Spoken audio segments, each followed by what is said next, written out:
오늘부터 새롭게 매주 월요일을 함께할 코너 서정덕의 JD모건 보도본부 증권부 서정덕 기자와 함께하겠습니다. 어서 오십시오. 예, 반갑습니다. 네, 안녕하십니까. 네, 간단하게 JD모건 어떻게 이야기 풀어주실지 들어볼까요? 증권시장이나 금융시장에서 일어나는 조금 어려운 용어들이나 어려운 사건들을 좀 알기 쉽게 풀어드리면서 시청자 여러분과 한 걸음 더 다가가 보도록 하겠습니다.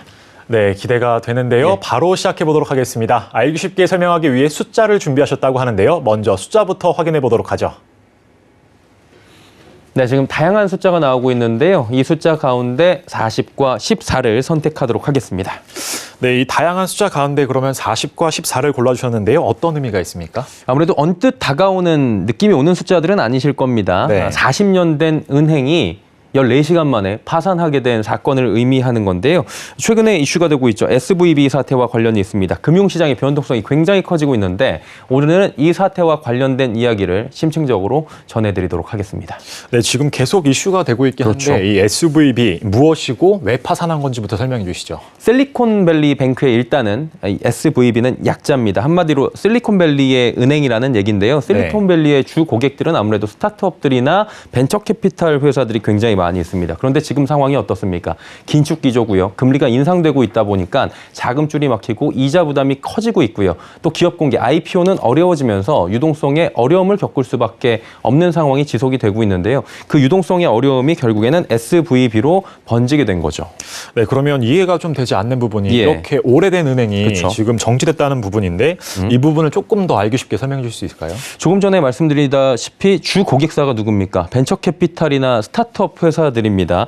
그런데 코로나 시대에는 제로금리 시대였어요. 아무래도 돈을 유동성을 풀게 되고 돈에 파티를 벌였다라고 해도 과언이 아니었는데 이 막대했던 유동성이 회수가 되고 금리가 지금 급격하게 올라가고 있는 상황입니다. 지금 미국 금리의 변동 추이가 나오고 있는데요. 그래프를 보면 굉장히 가파른 모습들이 펼쳐지고 있습니다. 일단 이렇게 되니까 스타트업, 주요 고객사들이 어려워지게 되는 거고요. 자금이 한마디로 막힌 겁니다. 투자가 잘 안 되고 있고요. 이자가 오르고요. 침체가 길어지고 있습니다. 그러다 보니까 조금 전에 말씀드린 대로 기업 공개도 안 됩니다. 어려워진 스타트업들은 예치해 놓은 돈을 찾기 위해서 나가는데 실리콘밸리 은행에 돈을 예치해 놨거든요. 이 은행을 찾다 보니까 이 은행에 찾아가서 뭘 합니까? 내 돈 주세요라고 이야기를 하는 거죠.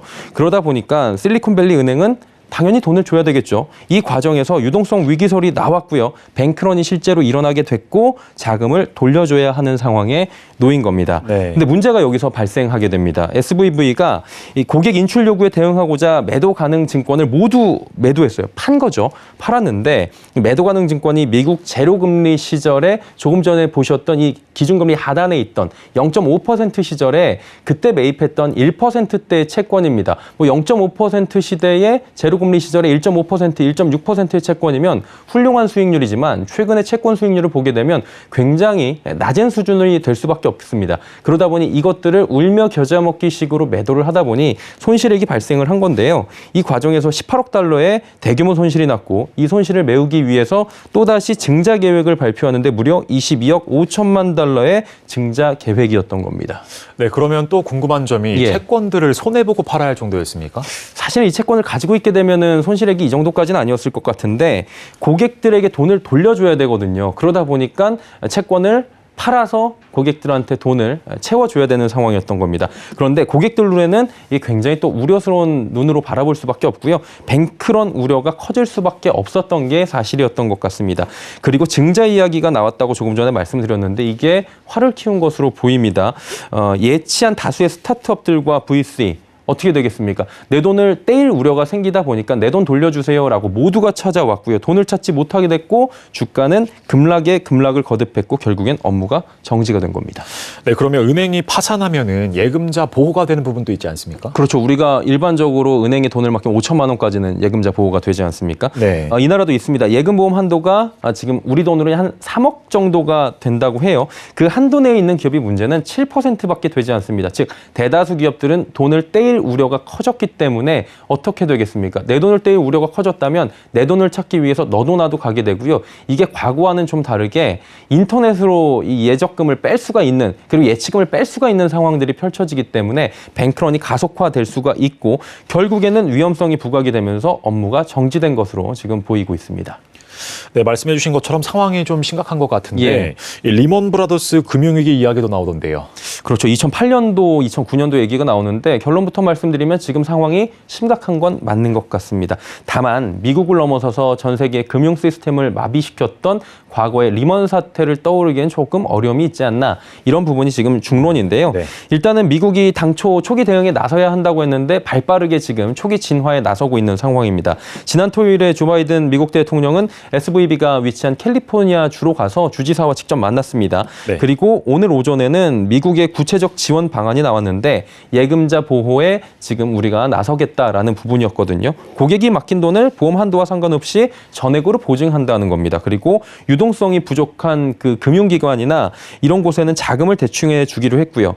그리고 뉴욕주를 살펴보면 금융당국이 시그니처 은행을 폐쇄했는데 굉장히 우려가 이 부분도 커졌었거든요. 근데 해당 은행 역시 비슷한 대책을 마련키로 했습니다.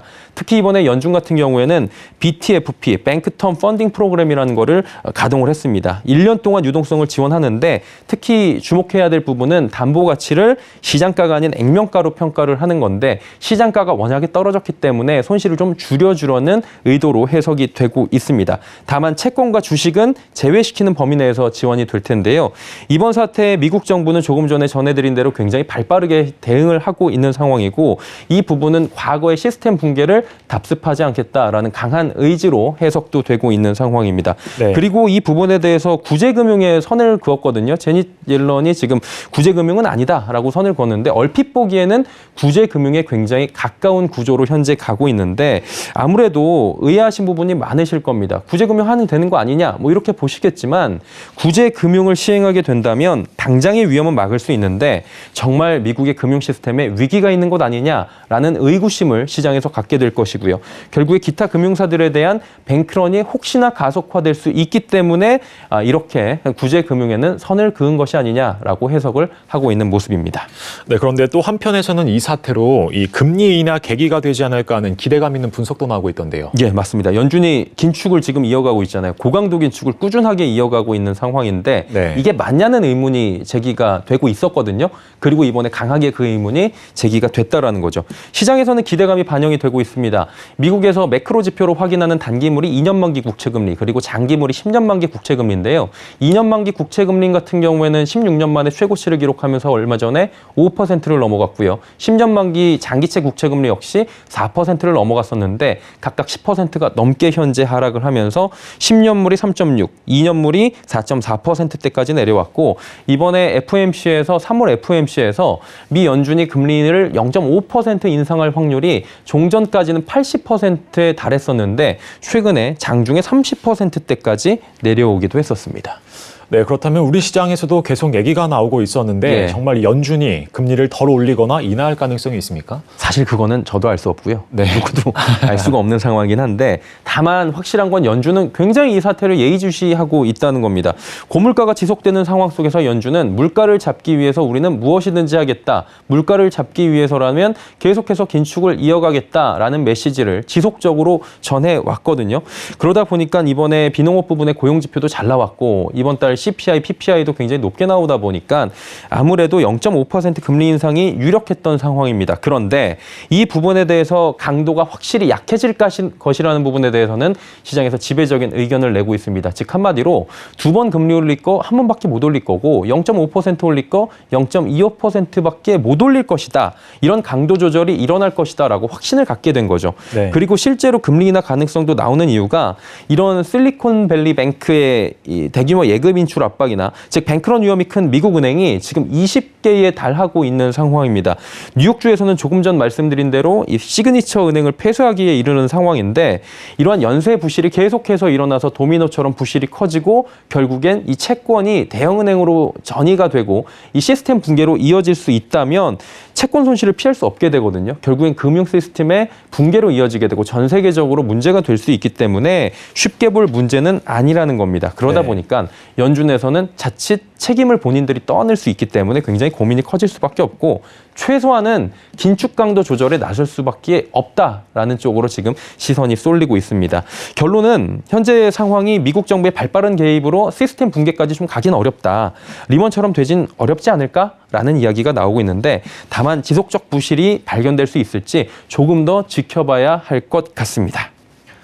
네, 오늘 SVB 사태 후 폭풍에 대해서 얘기 나눠봤는데요. 오늘 말씀 여기까지 듣겠습니다. 증권부 서정덕 기자였습니다. 고맙습니다. 고맙습니다.